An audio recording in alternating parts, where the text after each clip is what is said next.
ഞാൻ നദാഷ. ഞാൻ AVHSS കുറിച്ചി സ്കൂളിൽ 5ാം ക്ലാസ്സിലാണ് പഠിക്കുന്നത്. ഇന്നത്തെ ദിവസത്തിന്റെ പ്രത്യേകത എന്താണെന്ന് നിങ്ങൾക്കറിയാമോ? ഇന്ന് നവംബർ 1 സ്നേഹത്തിന്റെയും സാഹോദര്യത്തിന്റെയും പച്ചപ്പിന്റെയും നാടായ നമ്മുടെ കേരളത്തിന്റെ ജന്മദിനമാണെന്ന്. 1956 നവംബർ 1 ഭാഷയുടെ അടിസ്ഥാനത്തിൽ പഴയ മലബാർ, കൊച്ചി, തിരുവിതാംകൂർ എന്നീ പ്രദേശങ്ങൾ ചേർത്ത് കേരളം എന്ന സംസ്ഥാനം പിറവിക്കുന്നത്. തിരുവനന്തപുരം മുതൽ കാസർഗോഡ് വരെ 14 ജില്ലകളായി നീണ്ടുകിടക്കുന്ന നമ്മുടെ കേരളത്തിൻ്റെ തലസ്ഥാനം തിരുവനന്തപുരമാണ്. കൽപ്പവൃക്ഷമായ തെങ്ങ് കേരളത്തിൻ്റെ ഔദ്യോഗിക വൃക്ഷവും, ആന ഔദ്യോഗിക മൃഗവും, വേഴാമ്പൽ ഔദ്യോഗിക പക്ഷിയും, കണിക്കൊന്ന ഔദ്യോഗിക പുഷ്പവുമാണെന്ന് നിങ്ങൾക്കറിയില്ലേ? 2018-ലെയും 2019-ലെയും പ്രളയത്തെയും 2018-ൽ പൊട്ടിപ്പുറപ്പെട്ട നിപ്പ വൈറസിനെയും നമ്മുടെ കേരളീയർ നേരിട്ട രീതി ലോക പ്രശംസ പിടിച്ചുപറ്റിയ സംഭവങ്ങളാണ്. ഇപ്പോൾ കൊറോണ വൈറസിനെതിരെയുള്ള നമ്മുടെ കൊച്ചു കേരളത്തിൻ്റെ പോരാട്ടം BBC ന്യൂസ് വരെ പ്രക്ഷേപണം ചെയ്തു എന്നുള്ളത് നമുക്ക് അഭിമാനാർഹം തന്നെയാണ്. കേരളത്തിൻ്റെ 65ാം പിറന്നാൾ ആഘോഷിക്കുന്ന ഈ അവസരത്തിൽ AVHSS കുറിച്ചി സ്കൂളിലെ വിദ്യാർത്ഥികൾ അവതരിപ്പിക്കുന്ന കേരളപ്പിറവി ആഘോഷ പരിപാടികൾ നമുക്ക് കാണാം. എല്ലാവർക്കും എൻ്റെ കേരളപ്പിറവി ആശംസകൾ.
സ്കൂളിലെ 6ാം ക്ലാസ് വിദ്യാർത്ഥിനിയാണ്. എൻ്റെ പേര് അനിത്ര. ഞാൻ ഇന്ന് നിങ്ങളുടെ മുമ്പിൽ പറയുന്നത് കേരളപ്പിറവിയെക്കുറിച്ചൊരു ഗാനമാണ്. ഞാൻ ജനിച്ച കേരളം എൻ്റെ കേരളം, ഞാൻ വളർന്ന കേരളം എൻ്റെ കേരളം, പരശുരാമൻ മഴുവറിഞ്ഞു വീണ്ടെടുത്ത കേരളം, ദൈവത്തിൻ്റെ സ്വന്തം നാട് പേരെടുത്ത കേരളം, ഞാൻ ജനിച്ച കേരളം എൻ്റെ കേരളം, ഞാൻ വളർന്ന കേരളം എൻ്റെ കേരളം, കേരനിരകളാടും ഹരിതമാണ് കേരളം, മലയാള ഭാഷ പറയും ജനനമാണ് കേരളം, ഞാൻ ജനിച്ച കേരളം എൻ്റെ കേരളം, ഞാൻ വളർന്ന കേരളം എൻ്റെ കേരളം, കായലും നദിയുമുള്ള എൻ്റെ നാട് കേരളം, മലകളും പുഴയുമുള്ള എൻ്റെ നാട് കേരളം, ഞാൻ ജനിച്ച കേരളം എൻ്റെ കേരളം, ഞാൻ വളർന്ന കേരളം എൻ്റെ കേരളം, നവംബർ 1 പിറവിയെടുത്ത എൻ്റെ നാട് കേരളം, 14 ജില്ലയുള്ള എൻ്റെ നാട് കേരളം, ഞാൻ ജനിച്ച കേരളം എൻ്റെ കേരളം, ഞാൻ വളർന്ന കേരളം എൻ്റെ കേരളം, ഞാൻ ജനിച്ച കേരളം എൻ്റെ കേരളം, ഞാൻ വളർന്ന കേരളം എൻ്റെ കേരളം. നന്ദി. ഞാൻ അഞ്ചാനോ കുറച്ച് AVHSS 6ാം ക്ലാസ് വിദ്യാർത്ഥിനിയാണ്. ആദ്യമായി എല്ലാവർക്കും എന്റെ കേരളപ്പിറവി ആശംസകൾ. ദൈവത്തിന്റെ സ്വന്തം നാട് എന്ന് വിശേഷിപ്പിക്കപ്പെടുന്ന ഹരിത മനോഹരമായ നമ്മുടെ കൊച്ചു കേരളത്തിന് 65 വയസ്സ്. കേരള സംസ്ഥാനം രൂപീകരണമായതിന്റെ ഓർമ്മയ്ക്കാണ് നാം മലയാളികൾ കേരളപ്പിറവി ആഘോഷിക്കുന്നത്. കേരളം എന്ന പേര് ലഭിച്ചതിന് പിന്നിൽ നിരവധി ഐതിഹ്യങ്ങളുണ്ട്. പരശുരാമൻ എറിഞ്ഞ മഴു അറബിക്കടലിൽ വീണ സ്ഥലം ഇന്ന് ഒരു ഐതിഹ്യം.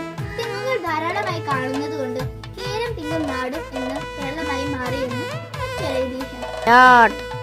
കുഞ്ചനും ചെറുശ്ശേരിയും കാവ്യം എഴുതിയ നമ്മുടെ കേരളം രൂപീകരണ സമയത്ത് 5 ജില്ലകൾ മാത്രമാണ് ഉണ്ടായിരുന്നത്.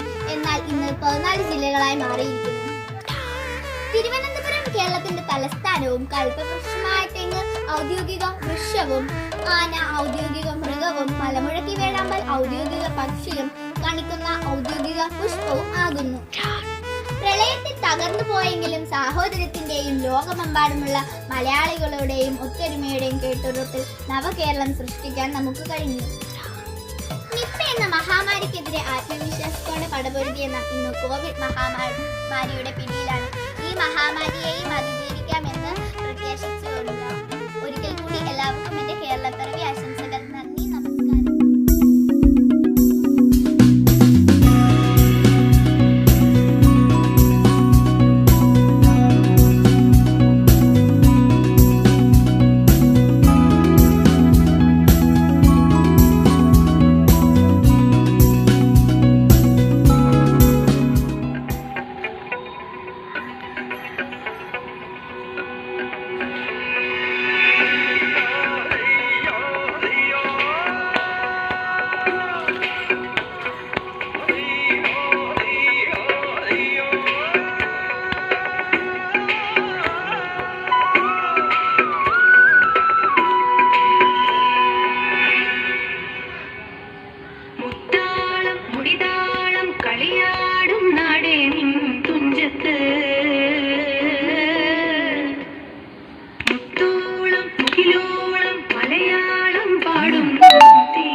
ഓണത്തിനഴകൊടു കൂട്ടുകൂടും നേരം നല്ലോണം നമ്മൾ കോണം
ഞാൻ വൈഷ്ണവി സുരേഷ് AVSS കുറിച്ചി സ്കൂളിൽ 5ാം ക്ലാസ്സിലാണ് ഞാൻ പഠിക്കുന്നത്.